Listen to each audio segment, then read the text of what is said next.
میری زندگی میں دین کیسے آیا؟ ہاؤ دین کیم انٹو مائی لائف۔ السلام علیکم معزز خواتین حضرات، اصل میں میرا جو بیسک نام ہے وہ تو طارق محمود ہے، اور جب میں شوبز میں انٹر ہوا تو میرا جو نام ہے وہ جس قسم کے میں نے پرفارمنس کریٹ کی تھی، اور اس میں جو مائیکل جیکسن کی انسپائریشن تھی، اور میں نے اس کے کچھ میوزک کو میں نے اپنے گلے سے بنایا اور ایفیکٹس کو بنایا، اور جس کی وجہ سے میں نے تھوڑا سا اپنا سٹائل بھی اور ہیئر اسٹائل اور کپڑوں کا، تو اس کی وجہ سے میرا نام طارق جیکسن مشہور ہو گیا۔ اس حوالے سے last more than 20 year performing on stage. اس میں اسٹیج میں جو پرفارمنس میں کرتا رہا وہ آوازوں سے شروع کیا، پھر کمپیئرنگ میں، کامیڈی میں، اور مختلف ایونٹ مینجمنٹ میں اور آرگنائزنگ میں آ گیا۔ اس حوالے سے میرا ایک شوبز کا سلسلہ رہا ہے، جس میں پاکستان کے تمام ٹی وی چینلز کے لیے میں نے کام کیا ہے۔ خاص طور پہ جو لاسٹ میری بیسٹ پرفارمنس رہی ہے، great India laughter challenge star plus کے لیے میں نے پرفارمنس دی ہے، جو کہ ایک ورلڈ ریکارڈ پرفارمنس ہے، اور پوری دنیا میں اس قسم کا آرٹ کسی کے پاس نہیں ہے جو میں نے پرفارم کیا۔ تو اس سے میرا بڑا ایک اچھا انٹروڈکشن ہوا پوری دنیا میں۔ لیکن یہاں جو چیز بتانا چاہ رہا ہوں، اس میں جو دینی حوالے سے جو میرے اندر جو چینجز آئے، اس میں جو سٹارٹ میں جو دینی رجحان تھا وہ جب میں نے شوبز کے حوالے سے کالج لائف سے ہی میں نے اسٹیج شروع کر دیا تھا۔ لیکن یہاں ایک دینی جو ایک میرے اندر تبدیلی آئی، اس کی بنیادی جو وجوہات تھیں کہ سب سے پہلے جب میٹرک میں نے نمبر میرے کم آئے تو میں نے مشورہ کیا، کسی سے پوچھا، خاص طور پہ دینی شخصیات ہوتی ہیں، خاص طور پہ مسجد کے جو عالم ہیں، امام صاحب، ان سے پوچھا کہ مجھے بتائیں کوئی وظیفہ کہ میرے نمبر زیادہ آ جائیں۔ تو انہوں نے نماز کی تلقین کی اور کچھ جو دعائیں بتائیں، اس کا اہتمام کیا۔ تو پہلا دینی رجحان یہیں سے شروع ہوا۔ اس کے بعد پھر جب میں کالج میں آیا تو کالج کے اندر میں نے جب اسٹیج شو شروع کیے، میں وہاں کلام اقبال پڑھا کرتا تھا جو کالج کے پروگرامس میں۔ تو اس میں جو علامہ اقبال کی جو شاعری تھی، اس میں ایک شعر بڑا جس نے مجھے دین کی طرف بہت زیادہ انسپائریشن دی، وہ تھا کہ کی محمد سے وفا تو نے تو ہم تیرے ہیں، یہ جہاں چیز ہے کیا اور لوح و قلم تیرے ہیں۔ یہ جو شعر ہے، اس میں مجھے بہت زیادہ انسپائر کیا کہ اس کے اندر جو پیغام ہے وہ بلکہ آج کے نوجوان نسل کے لیے بڑا اہم ہے کہ آپ کچھ دنیا میں کرنا چاہتے ہیں تو اس میں بنیادی جو چیز ہے، حضور نبی کریم صلی اللہ علیہ وسلم کے ساتھ وفا، ان کے بتائے ہوئے طریقے اور بے زندگی جو گزارے گا، وہ یہ جہاں چیز ہے کیا لوح و قلم تیرے۔ تو اس حوالے سے میں جس شعر کو جو سمجھا ہوں، اس نے میرے اندر ایک عجیب سی ایک کیفیت پیدا کی، جس کی وجہ سے شوبز میں آنے سے پہلے ہی میں باوضو رہنا، 5 وقت نماز کا اہتمام کرنا، قرآن کی تلاوت کا اہتمام کرنا، اور یہ دینی رجحان میرا شروع سے ہی تھا۔ اور اس میں ایک بڑا اہم کانسیپٹ میں یہاں بتانا چاہ رہا ہوں کہ مجھے بڑا ڈر رہتا تھا کہ میں اگر کامیاب ہونا چاہتا ہوں تو اگر میں نماز وقت پہ نہیں پڑھوں گا، مثلا نماز جو وقت پہ باجماعت نہیں پڑھوں گا، تو میرے جو کام ہیں وہ اللہ پاک اس میں رکاوٹ ڈال دیں گے، یا رک جائیں گے، یا وہ دیر سے ہوں گے۔ تو اس لیے میں چاہتا تھا کہ کوشش کرتا تھا کہ باجماعت نماز ادا کروں وقت پہ، اور میں جلد اہتمام کروں، اور اگر کہیں مصروفیت بھی ہے تو نماز کے اہتمام میں جلدی کروں۔ تو اس حوالے سے یہ میری ایک شروع سے ہی رہی کہ ایک دینی رجحان اور دینی جو ایک اس اعمال کے حوالے سے، نماز کے حوالے سے میرے اندر یہ اس شعر کی برکت سے رہا. کالج لائف کے اندر ہی میں نے پروگرام شروع کیا. اس کے بعد پھر میں ٹی وی پہ آ گیا. اس کے بعد کراچی میں رہا اور میں نے بہت زیادہ T V programmes, stage programme شروع کر دیے جس میں پرفارمنسز ہوتی رہیں. لیکن میرا الحمدللہ یہ ایک کامیابی کے لیے جو میں نے میرے مائنڈ کے اندر جو میرے پاس وہ اعمال تھے، اس میں نماز کا اہتمام، قرآن کی تلاوت، باوضو رہنا. ایک اور فیز آیا جب میں بہت زیادہ مشہور ہو گیا پاکستان سے باہر. میں ٹی وی پروگرامز میں ایز اے پرفارم کرنا شروع کر دیا. تو اب جب شہرت بہت زیادہ مل جاتی ہے، نام بن جاتا ہے، پہچان بن جاتی ہے، تو پھر اور جو ہے اس کو سنبھالنا اور اس کو مینٹین کرنا اور ایک چیلنجز بن جاتا ہے. تو میں کچھ عرصے کافی پریشان رہا کہ اب میں کیسا کیا کام کروں، اور جس کی وجہ سے میں اپنے آپ کو اور اسٹرانگ کر سکوں شوبز میں. تو اتفاق سے ایکچوئل لاہور میں میں تھا تو کچھ اداکاروں میں تبلیغ کا کام شروع ہوا. اداکاروں میں جواد وسیم صاحب ایک اداکار جو تھیٹر کے تھے، وہ رائیونڈ کے بزرگوں کے ساتھ ان کا ایک تعلق تھا اور وہاں اکثر جو تھیٹر کے جو اسٹیج کے لوگ ہیں ان کو لے کے جاتے تھے اور وہاں بزرگوں سے ملاقات کرواتے تھے، جس میں بھائی جمشید صاحب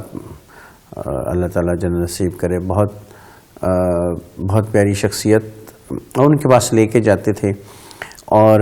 وہ خاص طور پہ ان کی بڑی فنکاروں سے محبت ہوتی تھی. اور میں ایک بار ایسے بس کہ رات کے اگر ہم 2 بجے بھی ان کے پاس، کیونکہ ہم اپنے کام ختم کر کے وہاں پہنچتے تھے جب، تو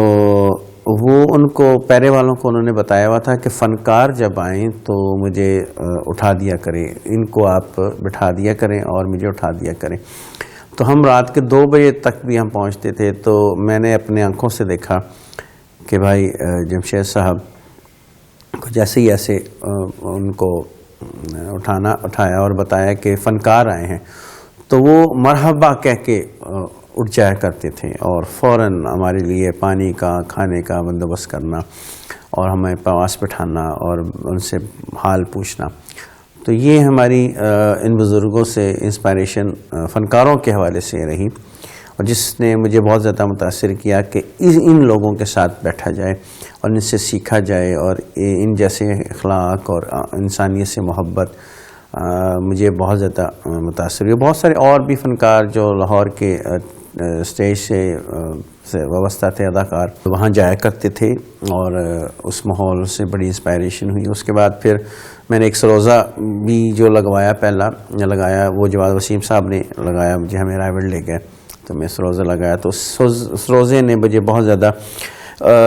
مجھے ایک ایسا ماحول ملا جس میں سیکھنے کا اور وہ تربیت کا ایک بڑا ایک روحانی مجھے ایک نظام اس کے اندر ملا. ایک دفعہ مولانا طارق جمیل صاحب کی جماعت اکثر مختلف شہروں میں جایا کرتی تھی. تو لاہور کے اندر ان کی جماعت جب آئی تو زمینداروں کی ان کی جماعت تھی، تو وہاں ان کا بیان، تو جب لاہور میں یا کسی بھی شہر میں مولانا طارق جمیل صاحب کا بیان ہوتا تھا تو مختلف حلقوں میں آواز چلتی تھی کہ بھئی مولانا صاحب فلاں جگہ بیان ہو رہا ہے. تو تھیٹر کے اندر ہم اسٹیج پہ بھی فنکاروں میں ایک بات چلی کہ مولانا صاحب آئے ہوئے ہیں، مولانا طارق جمیل صاحب، تو ان کا بیان سننے آپ جائیں. تو میں ان کا بیان سننے آیا، ادھر چبرجی میں ان کا بیان تھا. تو وہ بیان سے میں سن کے بہت متاثر ہوا، بلکہ لوگ بتاتے تھے کہ مولانا طارق جمیل صاحب کا بیان بڑا ہی ایک پر اثر ہوتا ہے اور بڑی کیفیت ہوتی ہے اس کے اندر. تو میرے اندر بھی ایک پیدا ہوا، ایک تجسس ہوا، ایک کہ ایسی کیا انداز ہے. ہم بھی بولتے ہیں، لیکن مولانا طارق جمیل صاحب کے ایسے کیا بولنے کا انداز ہے، ان کی شخصیت کے اندر ایسی کیا بات ہے کہ لوگ بہت زیادہ ان سے انسپائر ہوتے ہیں اور بڑا ہی شوق سے ان کے بیانات سنتے ہیں. تو میں بھی وہاں اور ان کا بیان سننا واقعی میں بہت متاثر ہوا. لیکن اس سے زیادہ جو تعارف ہوا اس کے بعد جب ان کی جماعت ٹھہری ہوئی تھی مسجد میں، عشاء کے بعد جیسے کھانے کا اہتمام ہوتا ہے اس دوران ایک تعارف ہوا، اس کے بعد ایک علیحدہ سیٹنگ ہوئی تو جس سے میرا تعارف مولانا تاجر صاحب سے ہوا. تو انہوں نے مجھے کہا کہ آپ وقت لگائیں اور اس ماحول کے اندر جڑیں، آپ کو اس سے بہت فائدہ ہوگا. میرے ذہن میں ایک چیز آئی کہ اتنی بڑی شخصیت ہیں اور یہ بات بتا رہے ہیں، تو یقیناً اس ماحول کے اندر مجھے فیل ہوا کہ اس ماحول کے اندر بڑا اچھا ایک تربیت کا نظام ہے. پھر اسی طرح سے اس طرح چل پڑا اور 10 دن اور کبھی سروزے اور جماعتوں کی نصرت نے مجھے کافی اس ماحول سے متعارف کرایا. پھر میں نے 97 میں نے 4 مہینے کے لیے میں چلا گیا اور میں نے 4 مہینے جب کمپلیٹ کیے تو میری لائف کے اندر ایک بڑا چینج آیا. چینج ان سینس میں کہ زندگی کا جو مقصد تھا ایک تو وہ صحیح کلیئر ہوا کہ ایک مسلمان کی زندگی کا مقصد کیا ہونا چاہیے، وہ اس کا نظریہ کیا ہونا چاہیے، اس کی لائف جو ہے اس کے اندر جو خاص طور پہ انسانیت کی بھلائی کی جو فکر ہے اور جو پوری دنیا کے انسان ہیں ان کی کیسے فکر کی جائے، اور وہ فکر جو حضور نبی کریم صلی اللہ علیہ وسلم کی فکر تھی کہ کس طرح میرے سارے امتی جنت میں جانے والے بن جائیں. تو یہ مقصد پہلے شہرت تھا کہ شہرت ہو، نام ہو، پوری دنیا میں جائیں اور واہ واہ کروائیں اور خوب شہرت اور نام اور رسپیکٹ کروانا، یہ ایک شوبز کی اٹریکشنز ہوتی ہیں اور پیسہ ہو اور یہ چیزیں. لیکن 4 مہینے لگانے کے بعد مجھے زندگی کا مقصد صحیح پتہ چلا اور فکر پیدا ہوئی کہ یہ جو 1.5 ارب مسلمان ہیں ان کو کس طرح 100% دین پہ لایا جائے، اور جو 7 باقی جو بغیر کلمے والے ہیں ان تک دین کی بات کیسے پہنچے. یہ اور سب سے اہم بات کہ ان کو دین کی بات بتانی کیسے ہے، لوگوں کو اللہ کی طرف بلانا کیسے ہے، اور خاص طور پہ موجودہ جو دور ہے اس میں آپ کس طرح دین کی بات کریں. اور اس دنیا کی جو فاسٹ ہوتی جا رہی ہے اور کمپیوٹرائز اور اتنا جدید ہوتی جا رہی ہے اور لوگوں کی جو مصروفیات ہیں بہت زیادہ بڑھ چکی ہیں، اور بہت زیادہ لائف کا جو ایک ہر شعبے کے اندر اتنی ہم غیر ضروری چیزوں کے اندر الجھتے جا رہے ہیں. تو یقیناً اس ماحول نے مجھے بہت زیادہ انسپائر کیا، اور میں اب چونکہ میری جو پرفارمنس ہے وہ بھی زندگی میں بھی جو چینجز آئی اور پرفارمنس میں بھی چینج آئی. اور اب میں باقاعدہ جہاں بھی اپنی پرفارمنس کرتا ہوں تو اس کے اندر وہ دعوت کے مزاج کی ہوتی ہے، دعوت کی ہی بنیاد سے ہوتی ہے، اور اس کے اندر اس میں میرے اسکولز ہیں، کالجز، یونیورسٹیز کے اندر موٹیویشن لیکچرز ہوتے ہیں. اس وجہ سے یہ ایک ایسا دعوت والا کام ہے، اس کے اندر جتنی بھی بہت ساری بلکہ میرے لیے ایک سمندر لگتا ہے. اور جیسے بڑے بڑے بزرگ جو میرے مطلب کہ علماء حضرات سے ملتے ہیں، میرا ایک شوق پیدا ہوتا ہے کہ علماء حضرات سے ملا جائے، ان سے مشورہ کیا جائے. اور خاص طور پہ حاجی عبدالوہاب صاحب، میں ان کو تقریباً 94 سے سن رہا ہوں، اور ان کی شخصیت، ان کی محنت، دین کے لیے قربانیاں، دین کے لیے جس طرح وہ موو کرتے ہیں، جس طرح وہ فکر میں رہتے ہیں، جس طرح وہ بیانات کرتے ہیں، میرے لیے ایک بہت اسٹرانگ امپریشن ہوتا ہے ان کی. اور بھی جو رائمنڈ کے بزرگ ہیں جس میں بھائی اللہ صاحب سے میری اور جس میں میری ایک اور ملاقات ہوئی اس دوران مولانا سعید خان صاحب جو ان کا انتقال ہو چکا ہے، ان سے بھی میری ملاقات ہے. تو میں ایسے بزرگوں سے کے ساتھ رہنا، ان سے بات سننا، اور مجھے بہت اچھا لگتا ہے، اور اس سے بہت کچھ سیکھنے کا موقع ہے. ایسا جو علم کا سمندر ہے ان بزرگوں میں. پہلے اب میں کسی تقریب میں جاتا ہوں، کو بات کرتا ہوں، تو اور میری تمام جو بات کا جو ایک مفہوم ہوتا ہے، جو اس کا جو امپیکٹ ہوتا ہے، وہ بیسک کانسیپٹ ہوتا ہے کہ اس کائنات کا خالق کون ہے، اس کائنات کا نظام جو چل رہا ہے اس میں اللہ کی فرما برداری، اللہ کے حکم کیا ہیں، حضور پاک صلی اللہ علیہ وسلم کے طریقے کیا ہیں، جس سے انسانیت جو ہے وہ دنیا آخر میں کامیاب ہو جائے۔ تو یہی ایک اس ماحول کی برکت سے جو میرے اندر تبدیلی آئی، اور پہلے شہرت نام تھی، پیسہ تھا، اور لیکن اب فکر یہ لگی ہے کہ انسانیت جو ہے اس کو فائدہ کیسے پہنچایا جائے۔ دنیا کا